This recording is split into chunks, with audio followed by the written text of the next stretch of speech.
Hey, this is Carrie from Wrap Your Head Around Silks. This is the Expecting Aerialist podcast with the Digent Podcast Network. How's it going, guys? Thank you so much for tuning in. I thank you, the worldwide aerialist family, for listening and keeping this podcast alive. This is the summer of 2026. We are in our 6th season and have a lot of great stuff coming up. Number one, coming into Houston in July. We're doing the Texas Aerial Gathering here in San Antonio in August. I'm hitting Dallas Circus Center December 5th and 6th, and then NECA, the New England Center for Circus Arts, in January again. If you are wanting to do an online course with me, I have aerial rehab, a comprehensive beginner to intermediate course, and a free mini course in case you want to just check out my style. Go to my website for that. Go to the show notes for all those links. And I'm so excited to be here, you guys. Let's get started. Hi, Katy. How are you? Hi, I'm good. How are you? I'm good. Where does this podcast find you? Well, Warrenville, the Chicagoland area. Oh, Chicagoland area. Are you saying hi, Bean? Oh my God, my daughter. Yeah, thank you for piping up and saying you wanted to be on this podcast on the Facebook group. Yeah, no problem. Thank you for having me. Yeah, listeners, I wish that more of you guys would do that, by the way. I would love to get more of you just volunteering. That'd be so great. Yeah. I'm not by any means a professional aerialist, but I'm very good at having labor and being pregnant. I'm How not many? a medical professional either. I have 5 kids ranging Wow. from 1, 7, 4, 2, and then 2 twins that are 2 months. You are 2 months postpartum? Yeah. Oh my God. Okay. If you would just say your full name, introduce yourself, a little bit about your aerial practice, like when you started, and we'll jump in. Okay. My name is Katy LaForge. I'm a stay-at-home mom. I actually homeschool. And I started aerial after my second daughter was born. So I started in 2021. And I did aerial, mainly the hammock, when I was pregnant with my third, and then when I was pregnant with my twins as well. So consistently for 5 years now. Oh, wow. I love this. That's great. How do you find the time? Sometimes I don't. Okay. Really once a week is what I aim for, because my husband is also a first responder, so his schedule is super wacky, but so I can never be consistent. Like, I can never constantly take a Saturday morning class. It has to be 2 Saturdays, and then the third Saturday I'm at home. But we have some flexibility in that sense where he's home, so he can be with his kids, and I can go off for an hour and do my thing. Is that hard? First responders, is he a paramedic? Is he a fireman? Yeah, he's a firefighter. Mm-hmm. Is Chicago Fire a good representation on shifts? Because that's all I know about firefighters is what's on Chicago Fire on NBC. Is it like 20-hour shifts? They're 24-hour shifts, 24 on, 48 off. Okay, so there's some pros and cons. What are the pros and cons when taking care of your children? Yeah, the pro is definitely he's home 48 hours, well, unless he gets forced back or has to pick up a shift or something. The con is he's gone all day. I have no rest for the entire day. I am mom. Like, I do bath, I do dinner, I do breakfast. Like, most people, their spouse or significant other comes home at night and they at least have help for dinner, help for bath.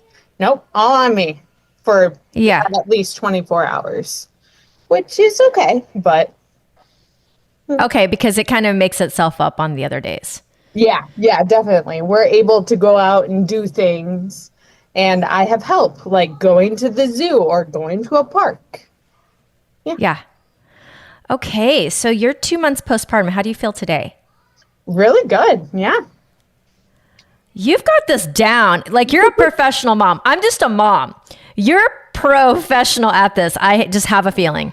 So how is it, like you have twins, how is the sleeping situation? Because do they sleep in the same room? Do they sleep at the same time? How has that been? Wait, twin babies, right? Yeah.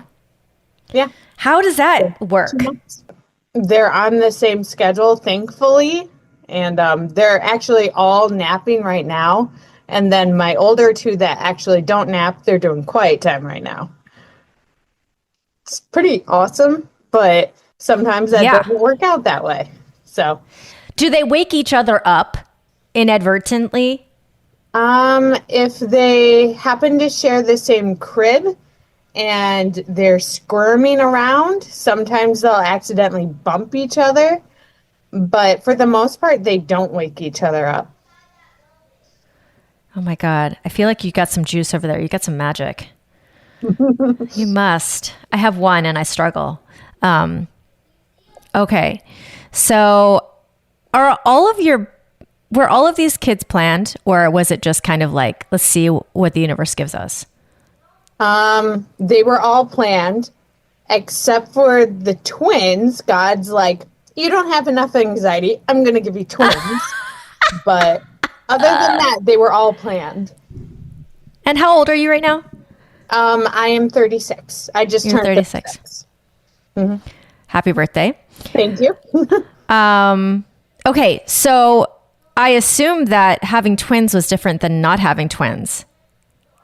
Can you tell us about your prenatal stage? Yeah, it sucked. Being pregnant with twins, it's really hard. It's really, really hard. Like it's different than being pregnant with just one. I had aches and pains where I never thought I'd have them before. And sleeping was difficult. And I thought I had it rough with my third pregnancy. With the twin pregnancy is just a whole nother level of rough. But the second that they come out, well, for me personally, it was smooth sailing. But okay, it was just having them being renters. So you're saying you had body pains that you never thought you could have. Like, for example? Like I felt like they were going to fall out on me. Just like your pelvic floor? Do you feel like your pelvic floor was weaker? Yes. This time? Oh, yes. When I was pregnant with them, yes. And then a little bit after postpartum, like I would go up the stairs and I'm like, I have to wear a pad or something. This is not good.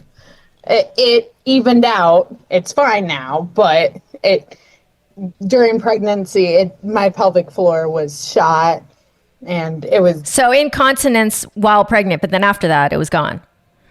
Yeah, it took about 3 to 4 weeks.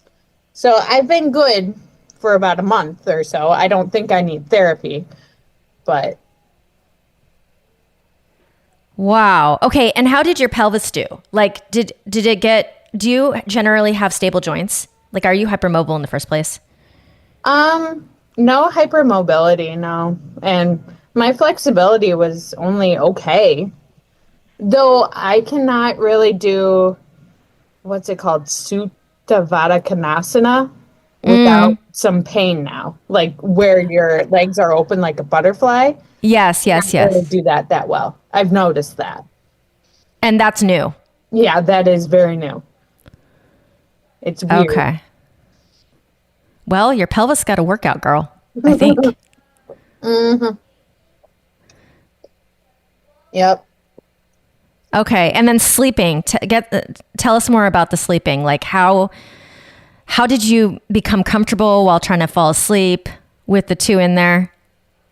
Well, with two in there, I had acid reflux every so often, which I'd never have with any of my other children. And thankfully, they didn't give me heartburn. But that's the worst. And I've never had heartburn either. I don't know how that happened that I didn't have them, but Oh well. But so acid reflux was a problem at night because since you are laying down, Correct. yeah, that was pretty bad. But then almonds help. If you eat some almonds, it helps with the acidity for some reason. Like it absorbs it? Yeah, it worked for me. Having some So you would almonds. eat some almonds before going to bed and it would make it less bad. Yes, yes. But then Now, I did was up you? every hour to pee. That was not fun. Oh, towards the end? Actually, ever since the beginning. Like Are you I have not serious? had a full night's rest since January. I remember my last full night's rest, January. Oh my God. I think there was a point where I look back and there was like 18 months where I hadn't had a full night's rest. And I was like, no wonder I'm losing my mind. But your kids now, you're having an okay sleep time postpartum though. Yes, actually, they only wake up once during the night to nurse, and yeah, it's been pretty good. I mean, knock on wood that it continues. And you're nursing one at a time or you're nursing both of them at the same time? I tried tandem, the two at a time. I I love tried that it's it. called tandem. That's the only way I've ever thought about that word is for parking. But tandem nursing did not work out that well. I'll try it again, but they were bruising me. So I was like, no, let's go back to single. So it takes about How are an they hour. bruising you? How? Sucking on you too hard?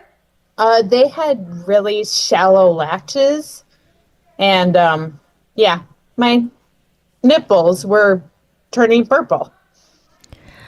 Well, also you have to make enough milk for two. Is your body just naturally lactating enough? Yes, actually. I've never had to take those lactation bars or lactation teas, thankfully. So, yeah, I have enough. Girl, how the heck are you taking care of twin infants, three other children, and then nourishing yourself enough to breastfeed? I don't even know what's happening over there because sometimes I feel like Superwoman, but not talking to you. It definitely takes a village. Like, I have family all over me, constantly around me. We all live You in do? the same Okay. place, and See, that's the magic right there. So you have like sisters, brothers, cousins, mom, dad coming in to help all the time. yep, even my husband's parents, they help out, my husband's family. Yep. See, some of you guys are smart and you go live by your family. I was not that smart. Oh, And no. I have the problems that come with that. But then there's also the lighter side where you don't have obligation and you can have your weekends because you don't have family around. Okay, so you're breastfeeding. Did you breastfeed all your children? Yes. Yes. Yeah. So is it something that you feel that you enjoy? Yes, for the most part, as long as they're not bruising me. But yeah. Yeah, as long as it's not so painful. Did you ever have trouble? Like, were they ever chomping at your boobs and like giving you, like biting at you, or they didn't latch correctly, or did all your kids just follow suit? It took a month and a half for my first to figure it out. It took 3 months for my second to figure it out.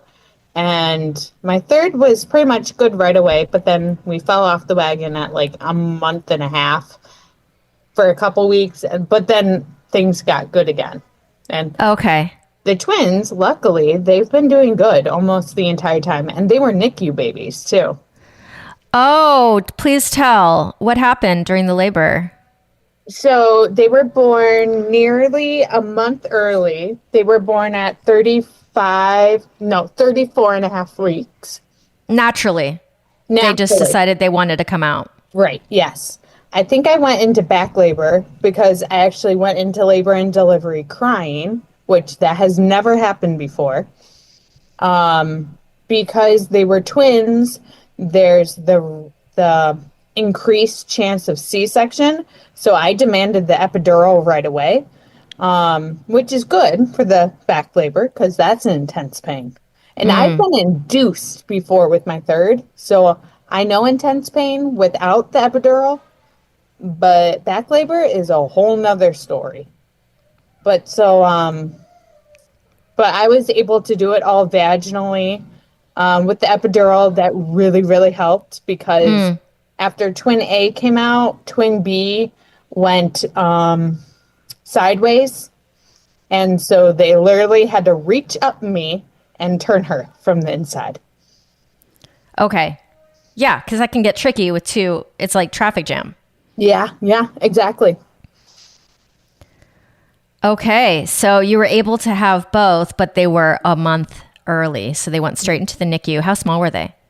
They were a little less than 5 pounds each, so 4 pounds, like 10 ounces or something. That's tiny. And one was in there for 10 days. The other one was in there for 11 days. So really not that long, but Okay. It actually, I feel like it helped put them on the same schedule because they had one nurse for both of them. And so when one would feed, they would feed the other one right away with the bottle. So. Okay, so they got kind of trained into a good schedule. Yeah. Oh my God. But you know what? There is something about a mom that it has so much experience. Like, I don't, like, what do you think, like, being you, what do you think you know that other moms don't know? Like, just now in the process of working with your infants, like, what are things that are just, like, ingrained? I feel like I was too in my head with the nursing with the other kids. That's why it took 3 months to finally get into the swing of things. Because I was just too in my head. Like, you can get engorged, your boobs get engorged, and you feel off the entire time, or you feel like, I don't know if this baby is getting enough food right now. And you're just too in your head. I feel like with the twins, I've been able to tell myself, okay, Katy, do not be in your head right now. They are getting what they need. They are not screaming their heads off. It's okay. Okay. So like that experience can kind of bring you a little bit of confidence because you're like, I've done this before. I overthink it. It doesn't go well either. Yeah. I feel like that's like a life thing. Like when you overthink life, sometimes it doesn't go very well. But if you just step forward with a little confidence and chill, like take a deep breath.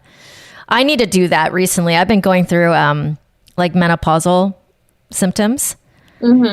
And I think I come on this podcast and I complain every single day because it's horrible. It's horrible, but I got to try to not overthink it and just do my days. You know what I'm saying? Yeah. So your aerial practice. So you were stopping and starting between all these kids. Then. Oh, no, I didn't. I started after I gave birth to my second, and then I've been doing it ever since. Like I you even have did it during pregnancy. Yeah. Wow. Okay, go through that. So the pregnancy, the third pregnancy, you were in the gym just training throughout. Yeah. Yeah. Say more about that for the listeners who are listening to find out if they feel like they should, but you know what I'm saying. Yeah. So because I never did aerial before my second pregnancy, I didn't feel comfortable continuing aerial during my second pregnancy. Like I took one class and then I got pregnant, and then I was like, I haven't done this enough to continue. So with the second pregnancy, I stopped. But my third pregnancy, I had been training for about 2 years, or doing aerial for about 2 years before I got pregnant with my third. And I decided that, Dr. Google and all my other actual doctors, they say it is safe to continue in exercise if you have done it consistently beforehand. Yes. So I felt comfortable with it. And then also with my first two pregnancies, I did do prenatal yoga. So I felt okay with continuing with aerial yoga, at least to a certain degree. So I kind of knew what to do. Like, don't do closed twists, don't over twist, don't be on your belly, don't do back bends, don't be on your head. And, well, that's probably a good thing to always not do, be on your head. But especially during pregnancy, though I was very comfortable still doing inversions. Okay. And climbing and somewhat using my core with planks, not with sit-ups or I would make sure to use my arms more during the climbs and not really my core too much. So then I felt comfortable doing it with aerial yoga. And I pretty much just do the hammock. Okay. Nice. Yeah, I've never really tried anything else. Okay, so you felt comfortable through both the last two pregnancies, being in the air, being upside down. That's so great. How about your other pregnancies? Did anything else come up that was out of the ordinary, or did you have any complications? Actually, fortunately, no. Oh my gosh, that's like really good stats right there. So that also made me feel comfortable with the aerial because I never had anything drastic happen. When did you start having kids? How old were you? 28 when I was pregnant. Yeah, 28. Okay. Wow. So this is great, listeners, because not every story has to be about birth trauma. So yeah, not every story has to be about this traumatic event. Sometimes you can just be extremely good at it, like Katy here. Yeah. What advice would you have for women out there who are embarking on motherhood? Do it. Be a mother. It gives me great joy. Yes, it is extremely frustrating sometimes, but it's also very fulfilling, and to see a mini you grow up, it's the best. Yeah, it's fantastic. And also, Agreed. you don't lose yourself in this. I'm able to pass down my interests and my hobbies. Like, two of my children went to family yoga with me recently. And so you don't have to stop being yourself. This is very inspiring of an example. Thank you so much. I think that's a great episode. Thank you for being here. Let me know is there anything else you'd like to share with our audience? Don't stop doing aerial just because you think you have to if you're pregnant. A lot of doctors, they don't understand aerial. They view it as an extreme. You don't have to stop. You have to be careful, but you don't have to stop. And listen to your body, definitely. If something feels off, or if you feel like, I probably should not have done that, don't do it again then.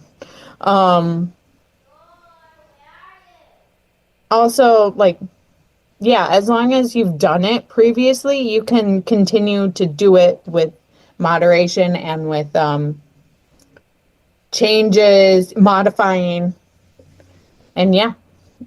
And just because everyone else in your class is not pregnant doesn't mean you have to follow suit. If God gave you that desire to become a mother, then chase that desire. Don't let the world tell you different.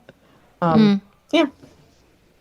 Oh, one more question. Did you ever experience any like postpartum symptoms after any of your kids? The first one, I feel like I did. The first one is always the hardest. It's just like the song. The first cut is the deepest. The first child is the hardest. Oh my goodness. Postpartum really hit me hard with her. But also, if you have any others after the fact, it gets easier. So much easier. Why does it get easier? Well, Because you know what you're doing? partly that. I mean, every kid is different and every experience is different, but also your body recognizes, oh, I've done this before. I'm going to heal faster.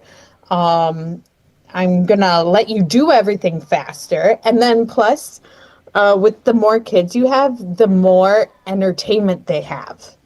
Like, yes, they're bigger, but also I'm okay leaving my 4-year-old and 7-year-old in the other room while I'm nursing the twins because they have each other to entertain. I don't have to always put on the TV for them, though I am a fan of TV.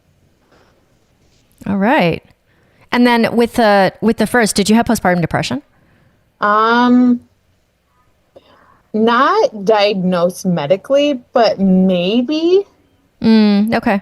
But also, you don't really know what you're doing with the first one. You don't know if this is natural or it's normal or if you're too into your head or... Yeah. Okay. Oh, so good. Katy, thank you for coming on. I love hearing, all my stories are so diverse. And this one is on the diverse side as in like really positive, which is great. Because I think the last one I did was birth trauma. Oh. Yeah, there was all types of things happened. Actually, I feel like that's the majority of the time with these interviews is like birth trauma. Yeah, unfortunately. I was reading through your podcast and listening to a few, and I realized, that did not happen to me. That did not happen to me either. Yeah, that's good. It's really good. Yeah.